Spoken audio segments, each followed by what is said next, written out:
Hoje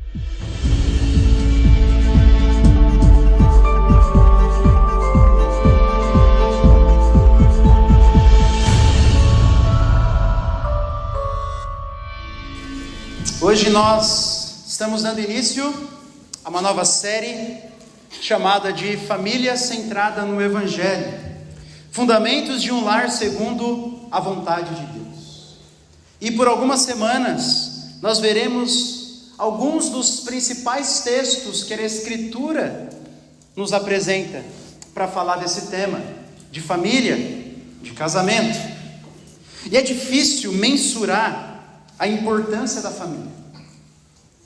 Desde que o mundo é mundo, a família exerceu um papel central dentro das sociedades. Na verdade, a família é a base de toda e qualquer sociedade, desde a maior até a menor, a tribal, lá no meio do mato. Ela é formada e baseada, essa sociedade, na família. A família, ela tem uma influência gigantesca sobre nós, e ela dita muito de quem somos. Por isso que às vezes a gente se apresenta, e se você veio de uma cidade pequena, você sabe disso. Eu sou fulano, filho de Beltrano. Meu filho casou com a fulana, parente daquela outra lá, filho de não sei quem. São maneiras que nós usamos e que nos mostram, ainda que a gente não perceba, que a família tem um papel central na nossa formação. A família, ela tem um poder especial sobre nós, não apenas a nossa genética, nosso caráter, nossos hábitos, aquilo que nós achamos certo e achamos errado, a maneira como nós achamos que deve ser um casamento ou não, muito é moldado pela nossa família, não é? Por aquilo que nós vemos na nossa casa, por aquilo que recebemos dos nossos pais. É difícil medir o poder benéfico da família na vida de uma pessoa, nos dando bons hábitos, caráter. Às vezes você conversa com alguém e fala: não, isso aqui, eu peguei esse caráter do meu pai, ou da minha mãe, ou esse bom hábito. A família tem esse poder benéfico sobre nós, mas também é difícil medir o poder destrutivo de uma família. Muitos de nós que estamos sentados aqui, tivemos as piores dores da nossa vida causado por alguém da nossa família, causados por alguém que deveria nos amar e cuidar de nós. Adultério, abandono, abuso de todo tipo, falta de amor, de empatia, de carinho, são muitas vezes marcas que nós carregamos, não do mundo lá fora, mas daqueles que estão dentro da nossa casa. E pertencer a uma família, e todos nós pertencemos a algum tipo de família, é imprevisível. E é por isso que família é algo tão difícil. Nós não temos garantias. A família nos expõe. Nós somos feridos, mas nós também ferimos. Nós somos amados, nós também amamos. Nós choramos, nós sorrimos. Na verdade, família é difícil não apenas pelo poder que ela exerce sobre nós, tanto para o bem quanto para o mal, mas também justamente por ser imprevisível. Não há garantias. Eu não tenho a garantia de que verei os meus filhos crescerem. Eu não tenho a garantia de que um dia minha esposa vai me abandonar. Eu não tenho. Eu não tenho a garantia de que uma grande tragédia vai chegar dentro da minha casa. Eu não tenho. Família é imprevisível. E a Bíblia, por ser atual e realista, não esconde isso de nós. Ela não esconde das bênçãos, mas também dos problemas que podem existir em uma família. A família é algo glorioso nas Escrituras. Foi criada por Deus. Representa o relacionamento de Cristo e da igreja, o casamento. Mas também a Bíblia não esconde que o primeiro assassinato aconteceu no contexto de família. A Bíblia não esconde a história de Davi, em que um filho, seu próprio filho, tentou assassinar o pai. Então, a própria Escritura nos mostra o poder, tanto para o bem quanto para o mal, que uma família pode ter sobre nós e os nossos filhos, e é por isso que precisamos falar sobre família. Se é algo então de tamanha responsabilidade, se é algo então de tamanho poder que pode exercer sobre nós, nós precisamos olhar para aquilo que o Senhor diz, porque se quisermos trilhar o caminho da bênção do Senhor, nós precisamos seguir a palavra dele. Se nós quisermos experimentar a plenitude daquilo que Deus espera de um casamento, de uma família, nós temos que olhar para aquilo que a palavra do Senhor diz para nós. Nessa série eu gastarei mais tempo falando sobre casamento, que é a base da família. Mas nós também teremos tempo para falar sobre criação de filhos e também sobre aqueles que estão buscando ou não casamento, os solteiros, e para aqueles que de alguma forma não têm uma família como nós geralmente temos. Tem alguns que são solteiros, mãe solo, e nós veremos como que a Escritura também apresenta esperança para todos nós. E hoje nós veremos a instituição do casamento, a instituição da família, lá em Gênesis capítulo 2, a partir do versículo 18 até o versículo 25.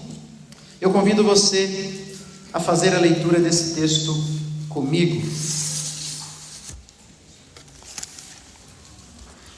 Diz assim, Gênesis 2, versículo 18: O Senhor Deus disse ainda: Não é bom que o homem esteja só. Farei para ele uma auxiliadora idônea, ou que seja semelhante a ele. Havendo, pois, o Senhor Deus formado da terra todos os animais do campo e todas as aves dos céus, trouxe-os a Adão, para ver que nome lhes daria. E o nome que ele desse a todos os seres vivos, esse seria o nome deles. O homem deu nome a todos os animais domésticos, às aves dos céus e a todos os animais selvagens. Mas para o homem não se achava uma auxiliadora que fosse semelhante a ele. Então o Senhor Deus fez cair um pesado sono sobre o homem, e este adormeceu.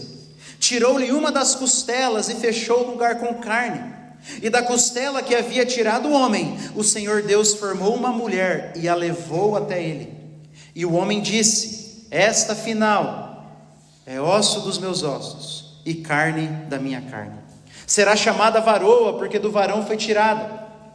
Por isso o homem deixa pai e mãe e se une à sua mulher, tornando-se os dois uma só carne. Ora, um e outro, o homem e sua mulher estavam nus e não se envergonhavam. Até aqui a leitura da palavra do Senhor. Gênesis é um livro sobre as origens. É um livro que narra as origens do mundo, da família, das culturas.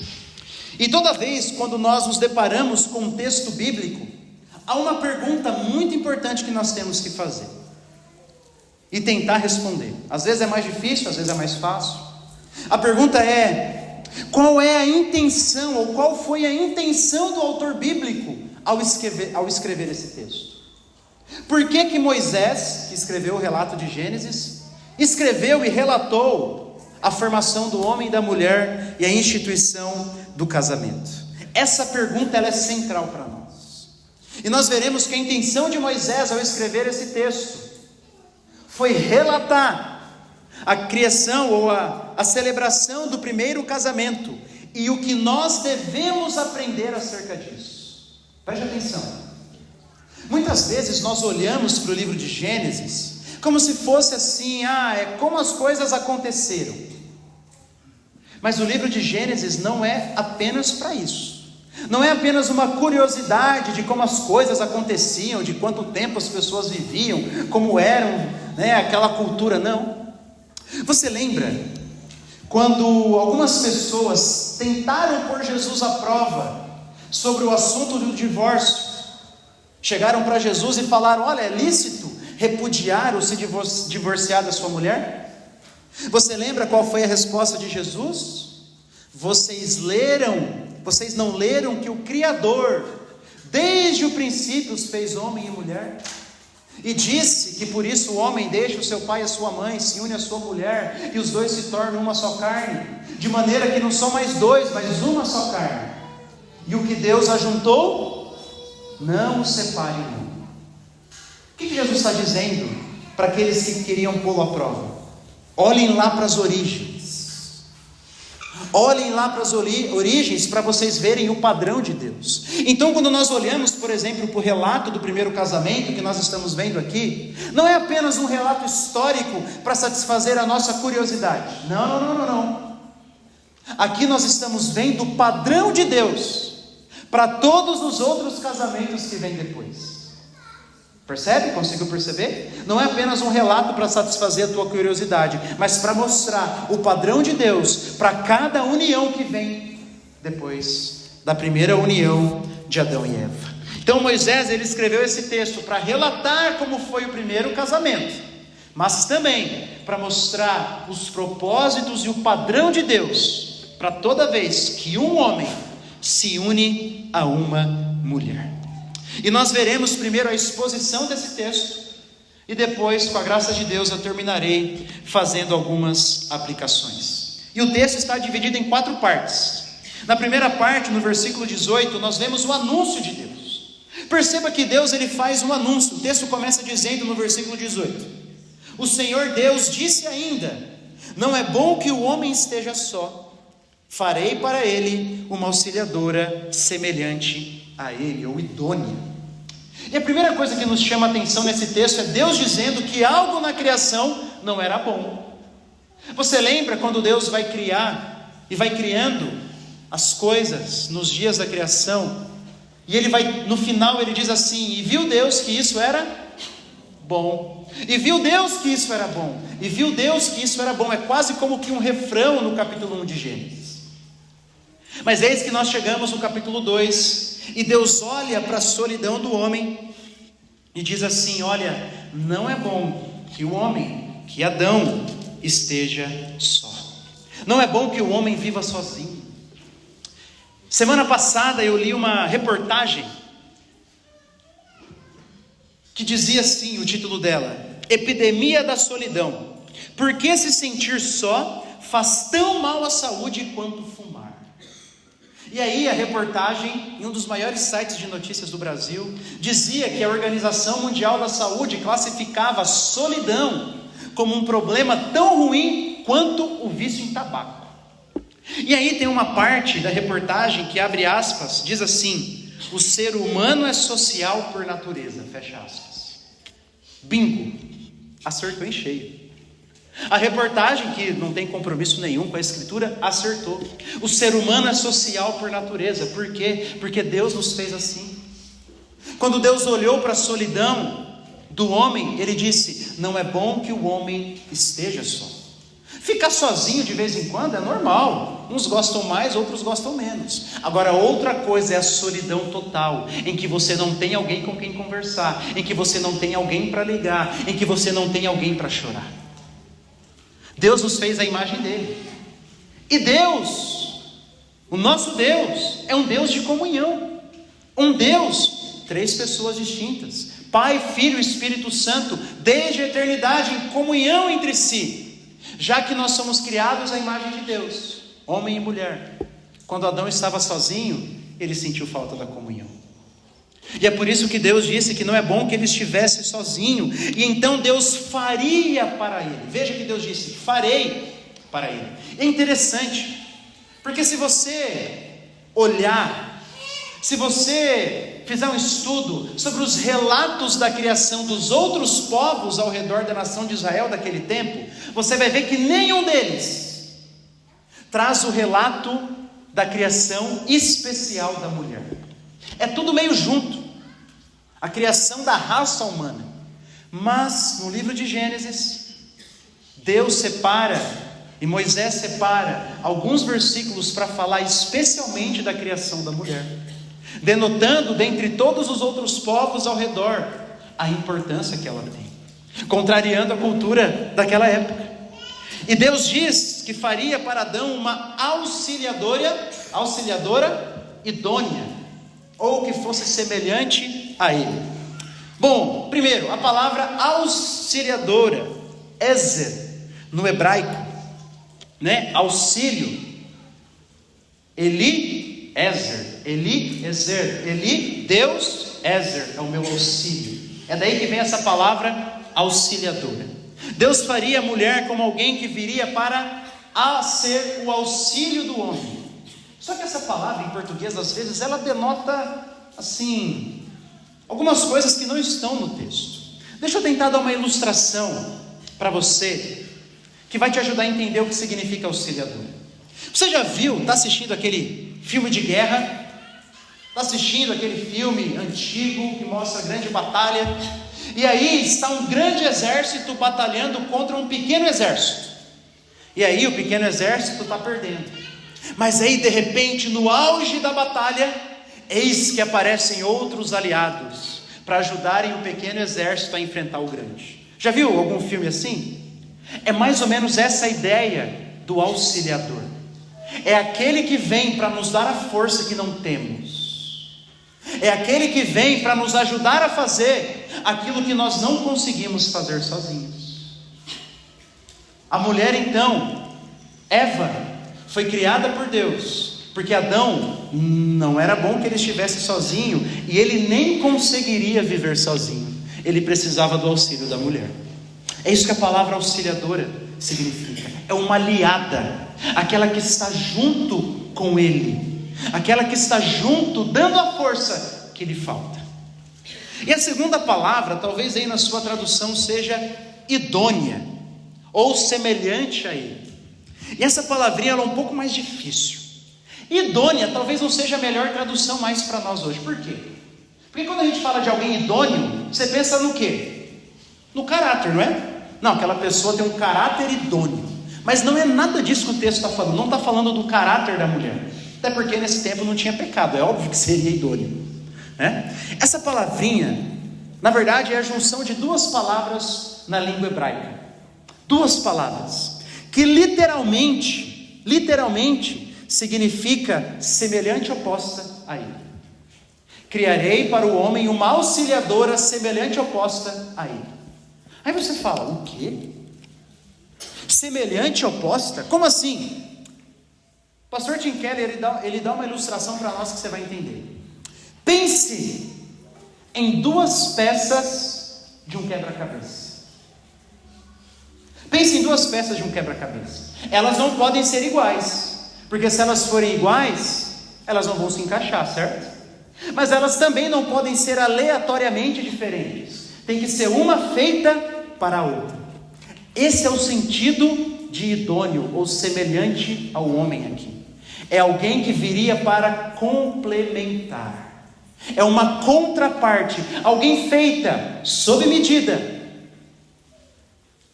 para que os dois pudessem se encaixar, para que os dois pudessem se complementar.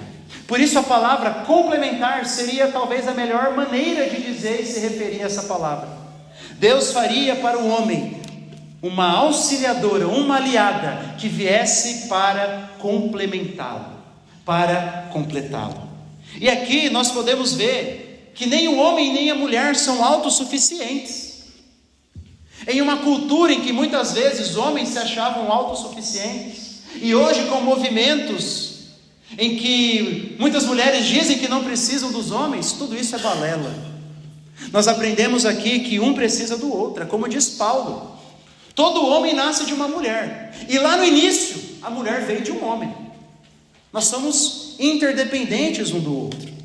Além disso, esse texto nos mostra que homem e mulher, por mais que sejam semelhantes em muitos aspectos, criados à imagem de Deus, são complementares, ou seja, têm constituições diferentes.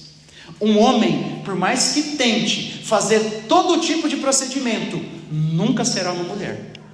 E uma mulher, por mais que tente de todas as formas mudar, ela jamais será um homem. Nós somos feitos por natureza diferentes um do outro. E por último, por mais diferentes que possamos ser, complementares, os dois foram criados à imagem de Deus. E aqui na criação nós veremos que a Bíblia vai basear para falar sobre papéis distintos de homens e de mulheres. Mas não é o tema do nosso sermão de hoje. Se você quiser ver o papel da esposa, o papel do marido, você vem nos próximos, tá bom? Hoje não é o tema do nosso sermão. Dito isso, esse foi o anúncio que nós vimos. Deus dizendo que não era bom que o homem estivesse sozinho e que Ele faria para o homem uma auxiliadora, uma aliada que estivesse ao lado dele, dando a força que ele não tinha e que o completaria. E agora o texto vai nos mostrar a preparação. Porque, veja, Deus disse que Ele faria uma auxiliadora idônea para o homem, uma auxiliadora complementar. E aí chega no versículo 19 e acontece um negócio estranho. Olha aí. Havendo, pois, o Senhor Deus formado da terra todos os animais do campo e todas as aves dos céus, trouxe-os a Adão para ver que nome lhes daria. E o nome que ele desse a todos os seres vivos, esse seria o nome deles. E diz no versículo 20 que o homem deu nome a todos os animais domésticos, às aves dos céus e a todos os animais selvagens, mas para o homem não se achava uma auxiliadora que lhe fosse idônea ou semelhante a ele. Você consegue perceber um pouco a estranheza do texto? Deus diz assim: eu vou criar uma mulher porque não é bom que o homem seja só. Aí o que você espera? Que Deus vai criar a mulher, não é? Mas não. Deus primeiro chama o homem, chama os animais criados que existiam naquele tempo e pede para o homem dar nome aos animais. Por que Deus faz isso? Dizem alguns comentaristas que porque se Deus tivesse criado a mulher antes, ele estava até hoje discutindo o nome dos animais. Brincadeira, tá? Brincadeira. Mas por que Deus faz isso? Bom, primeiro, Deus quer mostrar a autoridade e a liderança masculina. Dar o nome a alguém denota autoridade. Você lembra que Deus de vez em quando Ele muda o nome das pessoas na Bíblia? Por quê? Ele está mostrando: eu sou autoridade sobre você. Então aqui Deus está mostrando a liderança do homem sobre o jardim e sobre os animais. Ele está dando o nome. Mas há um segundo motivo. Porque o versículo 20 diz... E ele termina dizendo que, mas para o homem não se achava uma auxiliadora que fosse semelhante a ele. Sabe o que o texto está nos mostrando? Que Deus estava preparando Adão para que ele também percebesse que ele precisava de uma auxiliadora. Adão, talvez ao ver os animais, macho e fêmea, ele percebeu que não existia uma correspondente para ele.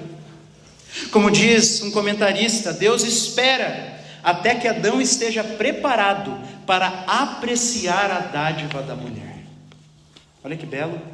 Deus está preparando Adão para que ele aprenda a apreciar que aquilo que ele vai receber é um presente gracioso de Deus. Belo, né? Mas aí o texto continua. Deus anuncia que vai criar a mulher, depois ele prepara Adão para receber esse presente, essa dádiva, e agora o texto vai nos mostrar a consumação do casamento. Nós estamos falando da instituição, né? Da família, do casamento. Agora ele vai falar sobre a consumação. E o versículo 21, diz que Deus fez Adão adormecer e retirou dele uma costela. Eu não sei você, mas você já se perguntou por que uma costela? Eu já me perguntei umas 200 vezes, às vezes até hoje eu me pergunto, até que eu estudei esse texto. Fico perguntando, mas por que uma costela? Veja, primeiro, você lembra do que Deus criou Adão? Do quê? Do pó da terra. Por que Deus não criou a mulher do pó da terra também? Bom, Deus, Ele pega um pedaço do corpo do homem para criar a mulher, para mostrar que eles eram unidos, feitos da mesma matéria, e depois no casamento uma só carne, mas unidos da mesma matéria, tendo uma única fonte. Deus tira um pedaço do homem para mostrar isso, para que Adão e nenhum homem jamais menospreze uma mulher como se ela fosse menos do que ele, e nenhuma mulher jamais menospreze o homem. Nós somos feitos da mesma matéria. Nós somos feitos da mesma matéria. Deus poderia ter pegado o sol, um pedaço do sol e criado a mulher. Não poderia? Deus é Deus. Poderia ter pegado um pedaço da lua, poderia ter pegado uma árvore, poderia ter pego o que ele quisesse, não ter pego nada. Deus é Deus. Então o fato dele ter escolhido uma costela é muito interessante.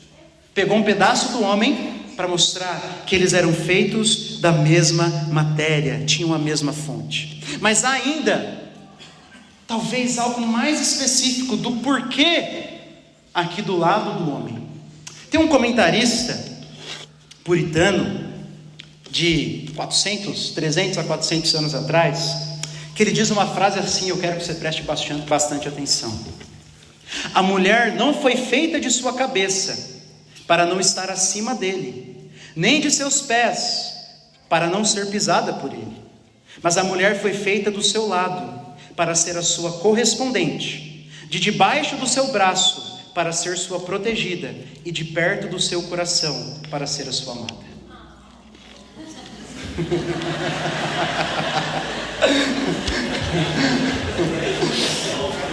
Mas veja, irmãos, você consegue perceber aqui? Por que uma costela?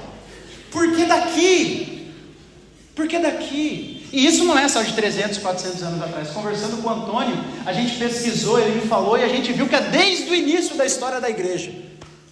A igreja entendeu que a mulher foi feita do lado do homem para que ele fosse correspondente, debaixo do seu braço para que fosse a sua protegida, perto do seu coração para que fosse sua amada.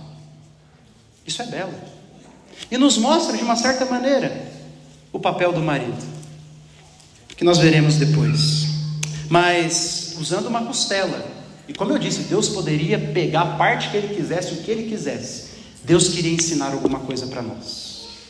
Queria ensinar que a mulher é uma dádiva, um presente de Deus, criado especialmente para que pudesse ser protegida e amada pelo seu marido. E o texto continua e diz, o versículo 22, olha só: e da costela que havia tirado do homem, o Senhor Deus formou uma mulher e a levou até ele. Sabe aquela tradição que nós temos nos casamentos do pai ou do pai e da mãe, levar a noiva até o altar? Vem daqui. Eva não tinha nenhum pai terreno, mas ela tinha um pai celestial, e Deus foi quem a levou até Adão. A cerimônia tradicional de casamento é baseada nesse relato aqui, e Deus faz isso. Ele é o celebrante que celebrou o primeiro casamento, mas ele também era o pai de Eva, que a leva até o seu marido Adão. E aqui nós vemos Deus instituindo o primeiro casamento. O casamento então é uma instituição divina, dada na criação para toda a humanidade. Criação não é apenas então para os que casamento não é então apenas para os que pertencem a uma igreja. Casamento é algo criado por Deus na criação, é para toda a humanidade. Por isso, não importa onde e nem qual o lugar, mas onde um homem e uma mulher se unem em aliança, ali é um verdadeiro casamento acontecendo. E é por isso que pode ter vários erros, mas onde um homem e uma mulher se unem em aliança pública, é um casamento. Por isso que quando você se converte, ainda que você tenha casado em outro lugar, é um casamento. Não anulado o seu casamento. É válido. É válido. E diz o versículo, então 23, que Adão, ao receber Eva, ele vira um poeta. Não sei se aí na sua Bíblia o versículo 23, ele está assim, diagramado diferente. Não está? Talvez aí na sua Bíblia, ele não está escrito assim, do início ao fim da linha, mas ele está na forma de um poema, porque na língua hebraica é um poema. Adão virou um poeta. Adão, ele celebrou de maneira poética e romântica a dádiva que ele havia recebido de Deus, e ele diz: essa é a final, é osso dos meus ossos e carne da minha carne, será chamada varoa, porque do varão ela foi tirada. E nessa frase, nesse breve poema, Adão reconhece a sua unidade com a mulher, a sua união com ela. varão e varoa. Na língua hebraica, ish e isha. Homem e mulher para nós, no nosso português, é bem diferente uma palavra da outra. Mas varão e varoa mostra, elas têm a mesma origem, porque no hebraico elas têm a mesma origem. Até no nome, homem e mulher são unidos e têm uma união especial diante de Deus. Então essa foi a primeira cerimônia de casamento feita na história. Deus cria uma auxiliadora complementar ao homem e a leva até Adão, celebrando o primeiro casamento. E agora nós entramos na parte central do texto, porque lembra que eu disse que Moisés não quer apenas relatar uma história, mas ele quer mostrar aquilo que nós devemos aprender com isso. E agora nós veremos o padrão. Já vimos o anúncio de Deus, já vimos a preparação do homem para que ele pudesse receber a mulher, e agora nós vemos o padrão de Deus para os casamentos que viriam depois. E diz o versículo 24 assim: por isso, por essa razão, por esse motivo, o homem deixa pai e mãe e se une à sua mulher, tornando-se os dois uma só carne. Então Moisés agora está olhando para a sua congregação, para o seu povo, para os filhos de Israel, e dizendo: olha essa história que eu acabei de relatar para vocês. É por essa razão que vocês vão ter que fazer isso que eu estou falando agora. É por essa razão que existe essa prática no nosso meio, de um homem. Você percebe que aqui a liderança, a vontade maior, a atitude primeira de alguém buscar o casamento é de quem? Do homem. Está aqui, está escrito aqui, não está escrito o ser humano não, está escrito o homem. A iniciativa maior é do homem. Por isso, moça, se você tem que ficar insistindo muito para o seu noivo, para o seu namorado sobre casamento, acenda um sinal de alerta. Acenda um sinal de alerta. Por isso, rapaziada da igreja, bora. A mulher pode dar um sinalzinho ali e tal, né? Jogar a luva no chão, mas primeiro o passo, a intencionalidade tem que vir no homem. Não sou eu que estou falando não, é a palavra de Deus aqui. E aí ele nos mostra alguns princípios do casamento, do padrão para o casamento. Primeiro, o casamento envolve deixar. Por isso o homem deixa pai e mãe. O homem deixa pai e mãe. E não é aqui necessariamente sair longe fisicamente. Não é necessariamente isso. O que a Bíblia está dizendo é que agora a prioridade máxima na vida daquele homem é a sua esposa. E a prioridade máxima da vida da esposa é o seu marido. A família que está sendo formada vem antes dos seus pais. A família que ali no altar foi formada, ela tem a prioridade última sobre a sua vida. É isso, esse é o ponto de deixar. Você rompe os laços, não completamente, mas de prioridade. Honrar pai e mãe está nos 10 mandamentos e é válido por toda a nossa vida. Mas quando você casa, há uma mudança. A sua esposa e o seu marido tem que ser a prioridade sobre você. Você tem que dar voz às suas vontades antes do seu pai e da sua mãe. E veja, aqui Moisés está falando para uma família que era muito mais familiar do que a nossa. E aonde geralmente os filhos não saíam para longe dos pais, é só ver Jacó, não é? Os filhos tudo junto ali. Então deveria ser assim, algo até meio escandaloso para aquele tempo. Como assim? Até para a nossa cultura. Muitas vezes a nossa prioridade, e a prioridade de algumas pessoas, não está no casamento. Muito casamento dá problema porque o marido quer que a esposa haja como a sua mãe, ou que a esposa quer que o marido haja como seu pai. Deixa.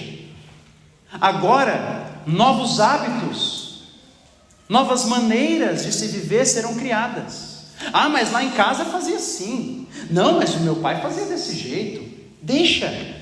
Acabou. Agora é você e a tua esposa. É você e o teu marido. Vocês vão criar novos hábitos. Quando você vai tomar uma decisão em alguma área da sua vida, às vezes, marido ou esposa dão mais valor à voz da família, do pai e da mãe, do que à voz do seu cônjuge. Isso não pode acontecer.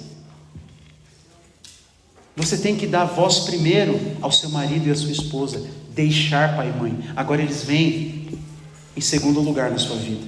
Quem vem primeiro é o teu cônjuge, é a tua esposa, é o teu marido. E aqui também, meu irmão, nos mostra que o casamento, ele é algo público. Olha que interessante, deixar pai e mãe, uma sociedade baseada na família, naquele tempo tinha um significado muito interessante. A ideia é como se agora eu estivesse saindo da casa dos meus pais e indo para outra casa. Publicamente, uma sociedade tribal, e você vai lembrar que a nação de Israel era uma sociedade baseada em tribos. Isso era um anúncio público de que uma nova família estava sendo formada.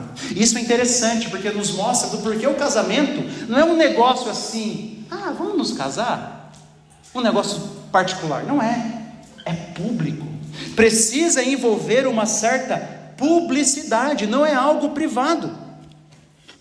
A sociedade ao nosso redor precisa saber que houve um casamento. Por isso que a gente diz, casamento é casamento, casamento não é união estável. Perante a nossa sociedade, casamento se chama casamento.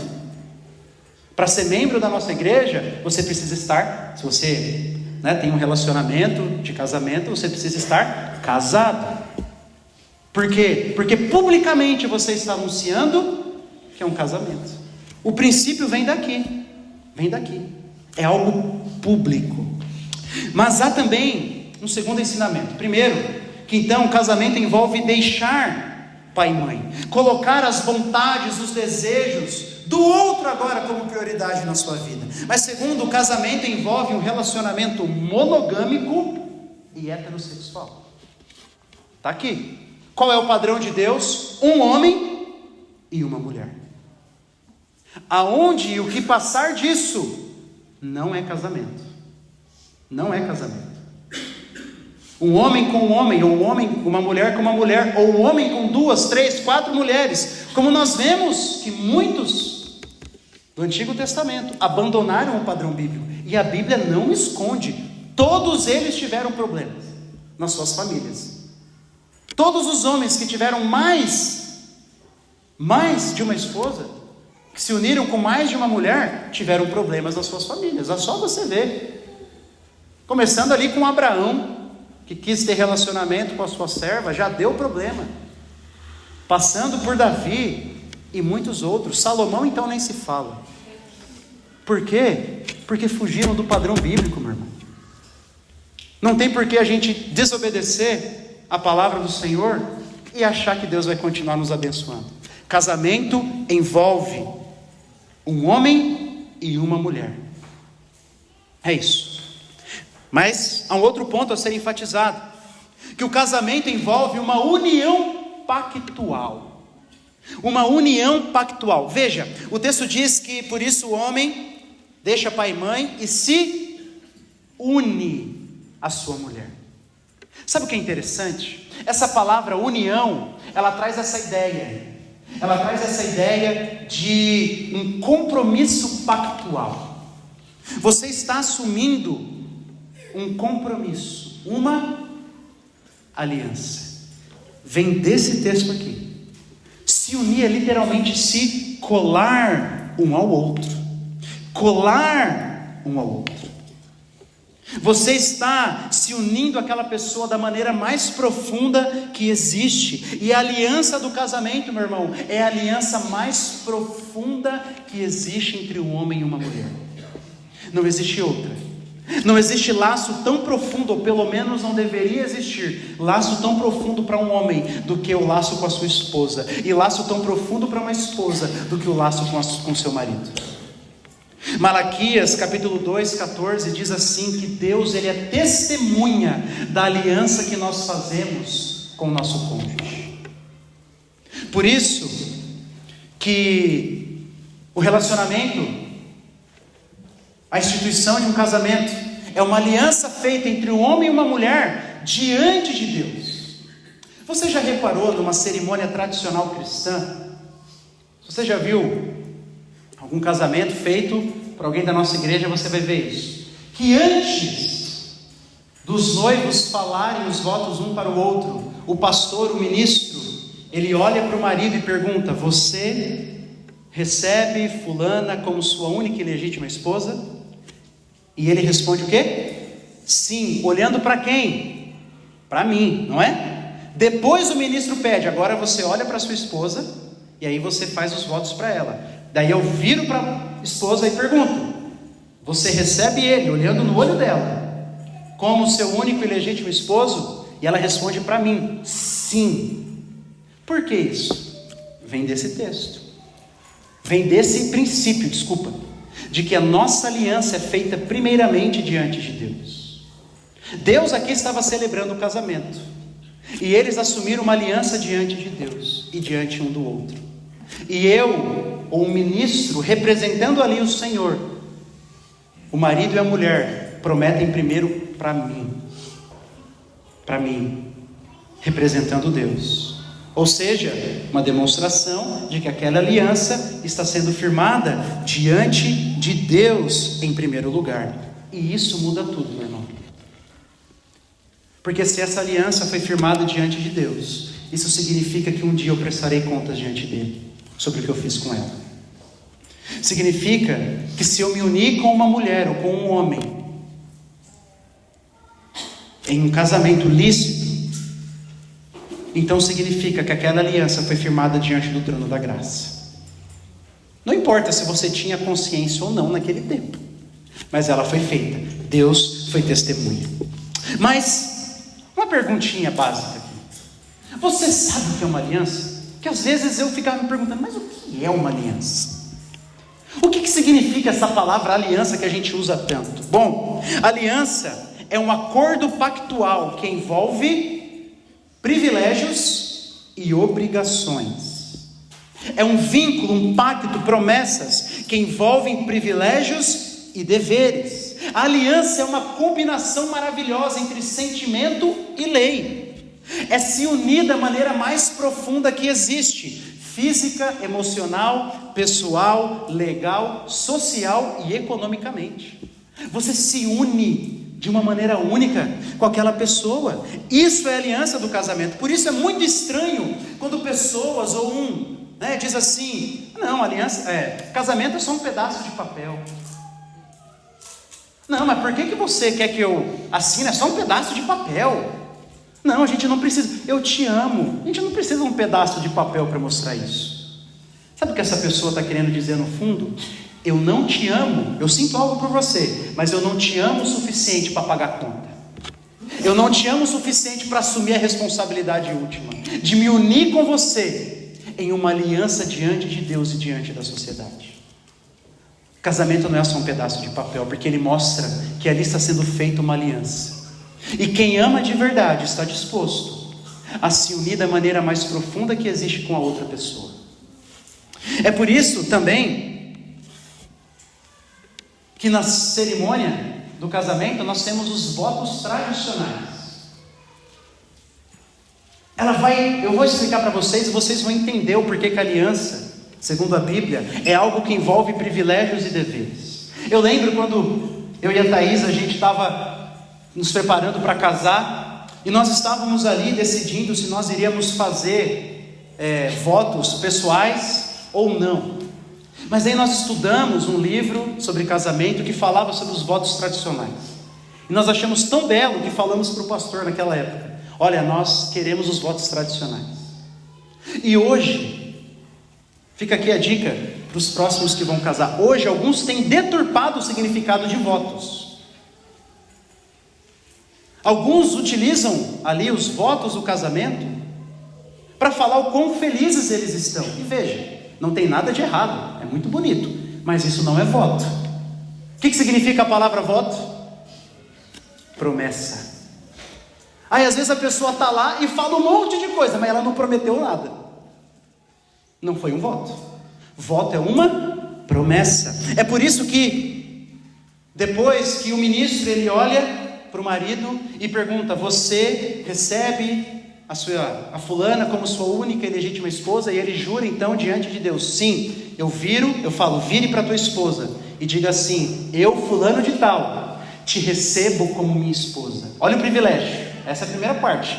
Aliança é o privilégio. Você vai ter o privilégio de morar com aquela pessoa, de se relacionar com aquela pessoa, de viver com aquela pessoa, um privilégio maravilhoso. Mas também envolve promessas. E aí vem: e prometo te amar e te respeitar, na alegria e na tristeza, na saúde e na doença, na riqueza e na pobreza, até que Deus, por meio da morte, nos separe. Isso é uma aliança. Por isso que os votos tradicionais são tão belos, porque eles pegam exatamente o ensino bíblico.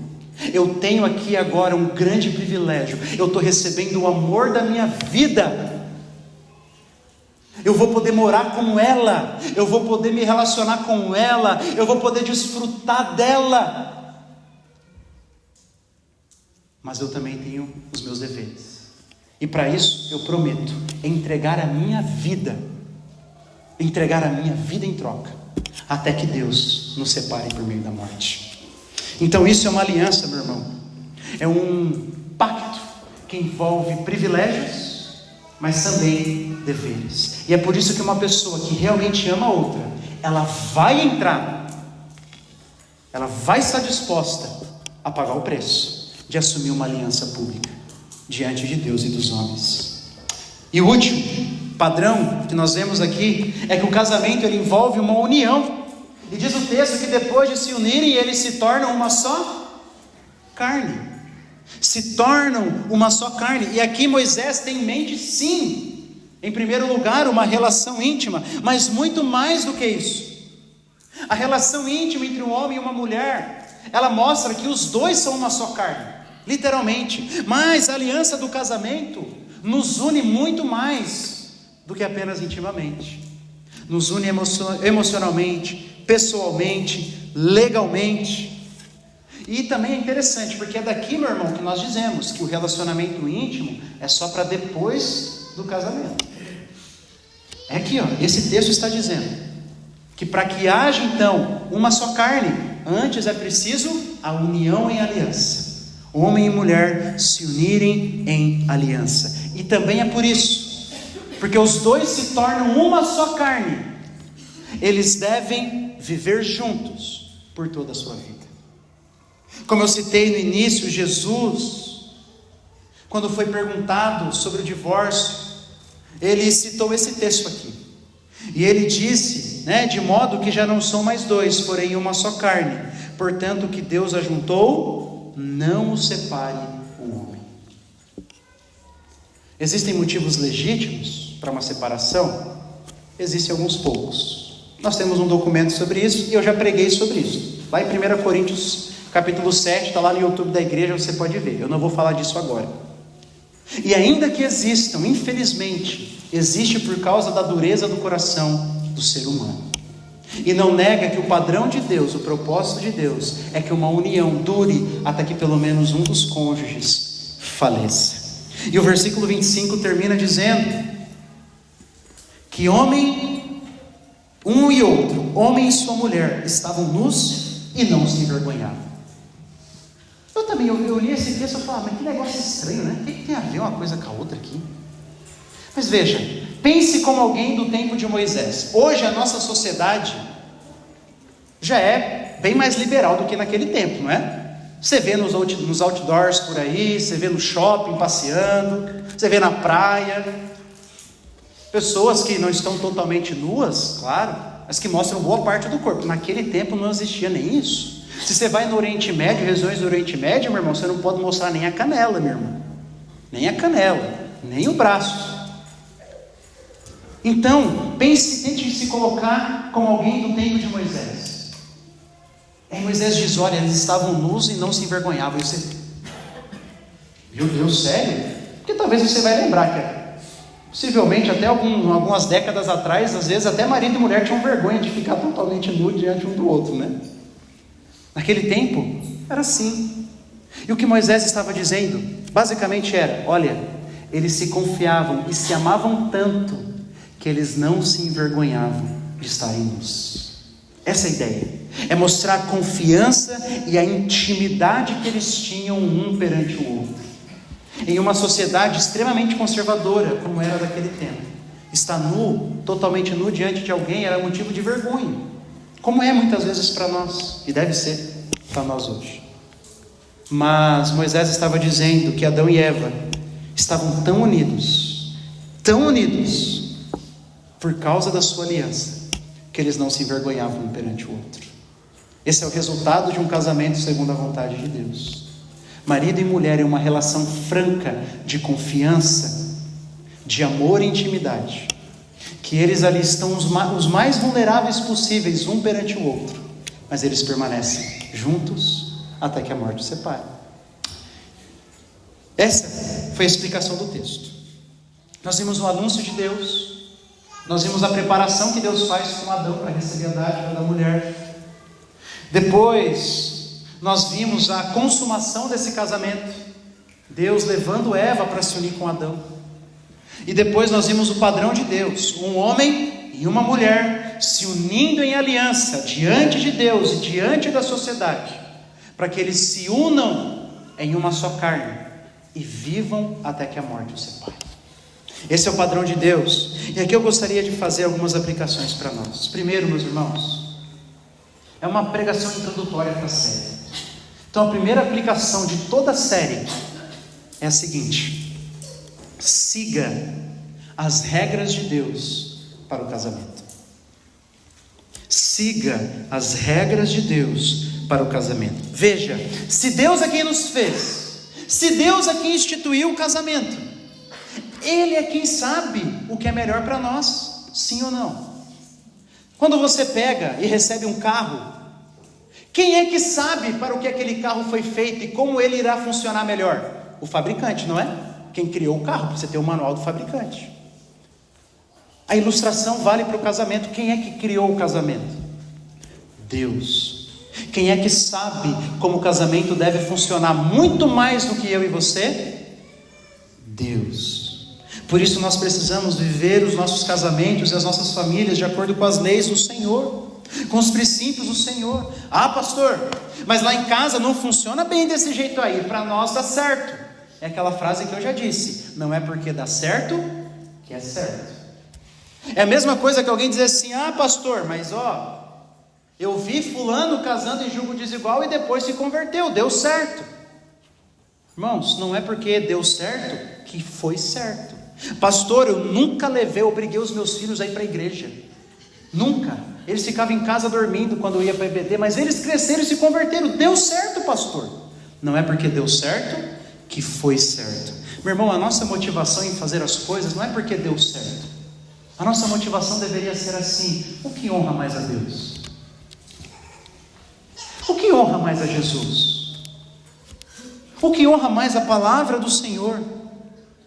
E ainda que eu possa ter algumas barreiras para seguir as leis do Senhor, algumas coisas, algumas mudanças que podem ser difíceis, isso redundará, meu irmão, em maior alegria, maior intimidade, maior harmonia dentro da família e do casamento.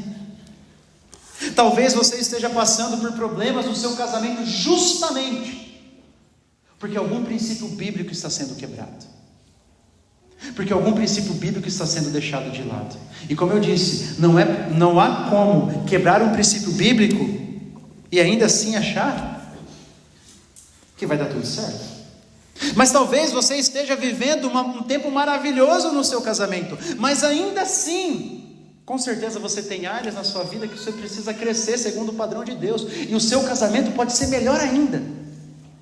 Por isso eu digo, meu irmão, Deus é o Criador do casamento, então Ele sabe o que é melhor para mim e para você. Então escute essa série com o coração aberto.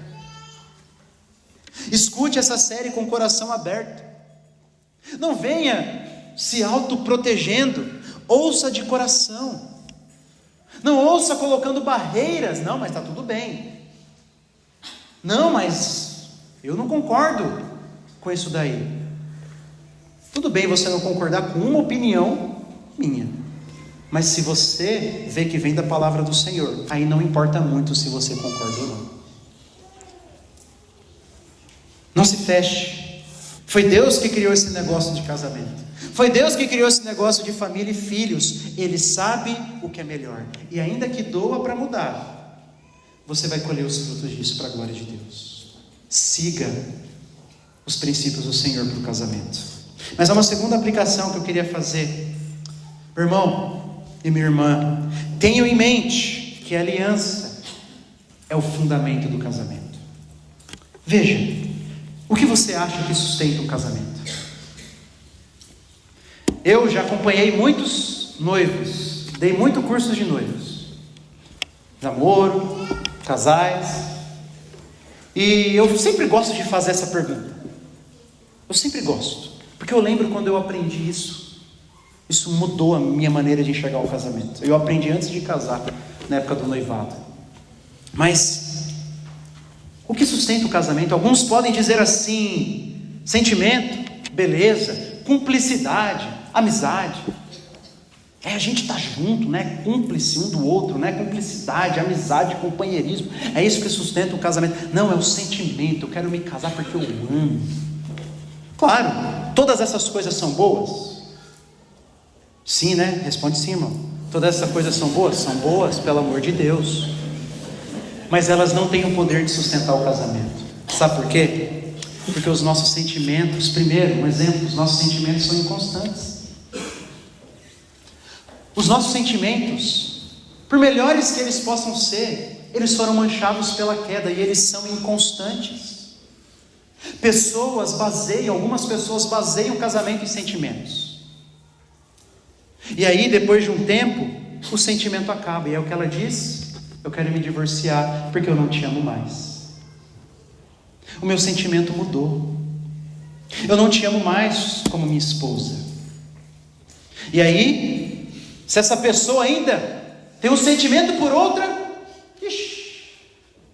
ela vai atrás. Eu lembro de uma música que valida esse erro aqui.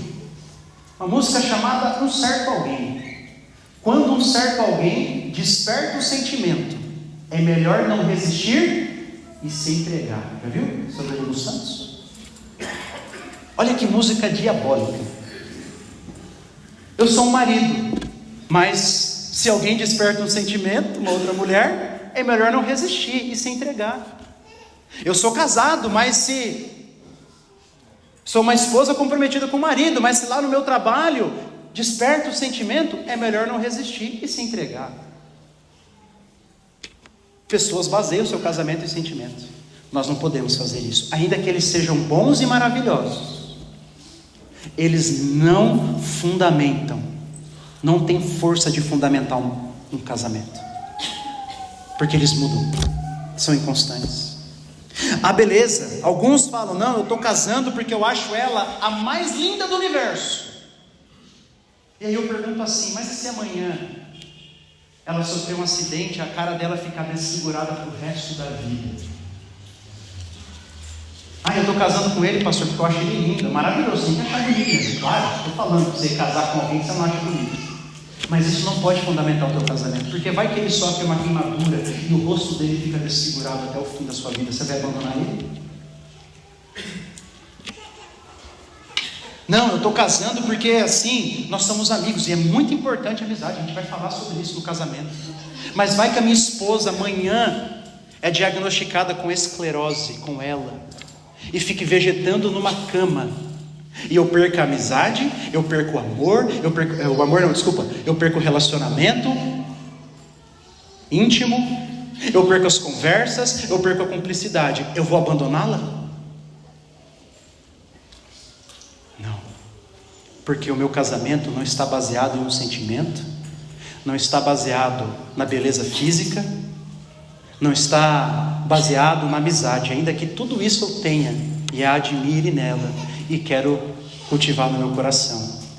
Mas ainda que tudo isso se perca, o meu casamento está baseado no fato de que um dia, diante de Deus, eu assumi um compromisso, eu fiz uma promessa, uma aliança, de que eu a amaria na alegria e na tristeza, na saúde e na doença, na riqueza e na pobreza, até que Deus nos separe por meio da morte. Isso sustenta o casamento.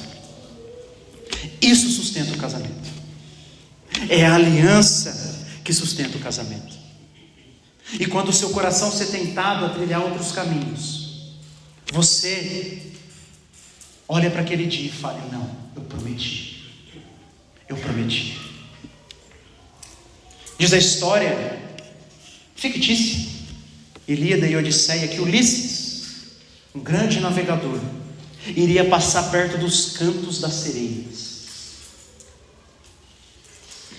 E então ele pede para a sua tribulação cobrir com cera os seus ouvidos, porque se ele ouvisse os cantos das sereias, eles iriam ficar apaixonados, extasiados, e iriam morrer. Então ele pede para tapar com cera, mas ele queria ouvir. Só que o que ele faz? Ele se amarra ao mastro. E quando eles passam perto, Ulisses, ele quer ir lá para o canto das sereias, mas ele está amarrado ao mastro. Ele está preso. Isso é a aliança do casamento. Muitos ao nosso redor podem tentar nos tirar da aliança. Nosso coração pode nos tentar, Satanás pode se levantar, mas essa aliança aqui representa que eu estou amarrado ao mastro, representa que eu estou amarrado diante do Senhor. O sentimento pode passar por altos e baixos, a amizade pode ser abalada, o pecado de um dos cônjuges pode abalar a imagem que você tinha do casamento e te levar para uma profunda tristeza. A beleza pode ir embora, e eu digo, ela vai.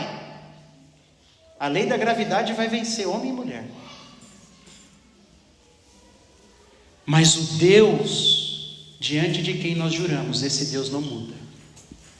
Esse Deus não muda. E enquanto a minha esposa viver, enquanto o meu marido viver, eu tentarei cumprir as promessas que eu fiz diante do Senhor. Essa é a aliança do casamento. É se amarrar ao mastro, como o grande navegador Ulisses. E é por isso que eu digo, meu irmão, tenha em mente que o fundamento do teu casamento é uma aliança. É uma aliança que você fez diante de Deus, diante da família, diante da igreja, diante das pessoas.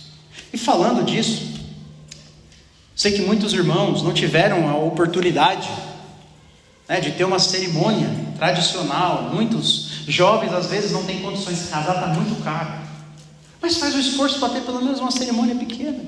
Usa a igreja aqui, usa a igreja. Muitos irmãos aqui casaram na igreja, muitos, usa, para você ter assim, essa beleza dessa liturgia no casamento, uma aliança diante de Deus e diante dos homens. Fecha parênteses. Por fim, para encerrar, eu queria dizer para você, casal que está aqui nessa noite, relembre dos seus votos de casamento. Talvez você diga: não, Léo, assim, Deus me alcançou depois e a gente não teve esses votos. Mas não importa, meu irmão. Você lembra que eu disse? Se você se uniu com uma mulher ou com seu marido, diante de Deus, esses votos estão valendo. É o padrão de Deus para todo o casamento aqui, Gênesis 2. Ainda que você não sabia naquela época, talvez você fosse descrente, mas está válido. Está válido. Mas se você fez, que você também possa se lembrar. Que possa se lembrar. Lembre-se que você prometeu amar e ser fiel, que você prometeu se unir em intimidade. E a minha pergunta é: você os está cumprindo, ou cumprindo aquilo que Deus espera de um cônjuge? Ah, pastor, mas minha esposa é descrente. Irmãos, você está casado. A gente já viu em 1 Coríntios, Está casado, casou. Você não pode abandonar o seu cônjuge ou a sua esposa. Você tem que cumprir os seus votos também. Ah, pastor, mas o meu marido é muito xarope. Pastor, mas minha esposa é a esposa rixosa, lá de Provérbios. Meu irmão, eu nem consigo imaginar a sua dor.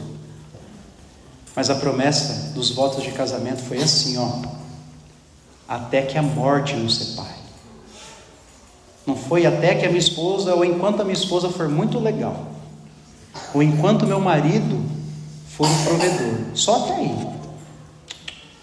Foi até que a morte nos separe. Relembre dos seus votos e deixe o seu amor se renovar pelo seu cônjuge. Não existe nada mais profundo nesse mundo, meu irmão, do que a aliança do casamento. Os filhos, um dia eles vão sair de casa. Quem vai permanecer? O seu cônjuge. Amigos vêm e vão. Trabalhos vêm e vão. Mas o cônjuge, se ele é temente ao Senhor, ele vai estar lá do seu lado. Ele vai estar lá do seu lado. Eu queria pedir para você abrir a sua Bíblia, para a gente encerrar no Salmo de número 121.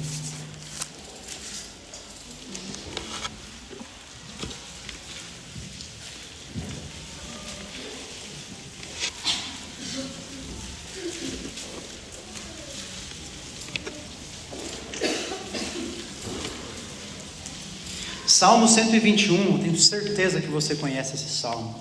Versículo 1, ele diz assim: elevo os meus olhos para os montes, de onde virá o meu socorro?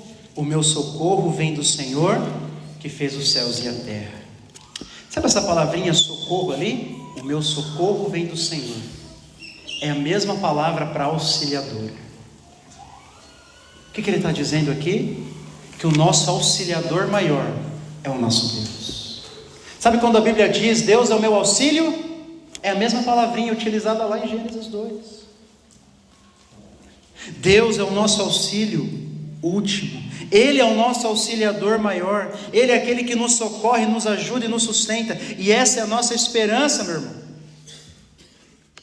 Por isso eu quero terminar dizendo aqui que porque Deus é o nosso auxílio, casado, eu quero te dizer, nós podemos viver um casamento para a glória dele, porque ele é o nosso auxílio, porque ele é o nosso auxílio, porque ele é o nosso auxílio. Até mesmo os casamentos que passaram pelos vales mais sombrios podem encontrar de novo a luz do sol, porque Deus é o nosso auxílio. Os pecados mais terríveis podem ser perdoados, porque Deus é o nosso auxílio. O mais duro coração pode se ver rendido diante do Senhor. Deus é o nosso auxílio. Sem Ele, eu e você não vamos conseguir, homem, ser o marido que Deus pede. Sem Ele, eu e você, mulher, você, mulher, não vai conseguir ser a esposa que Deus pede. Por isso, para uma família ser centrada no Evangelho, o primeiro passo que nós temos que saber, e sair daqui sabendo, é que nós precisamos do auxílio de Deus, e Ele é o nosso auxílio.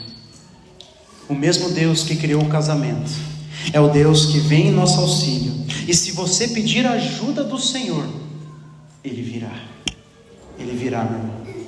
Seu casamento pode desfrutar dessa plenitude aqui que nós vimos em Gênesis 2, peço o auxílio do Senhor.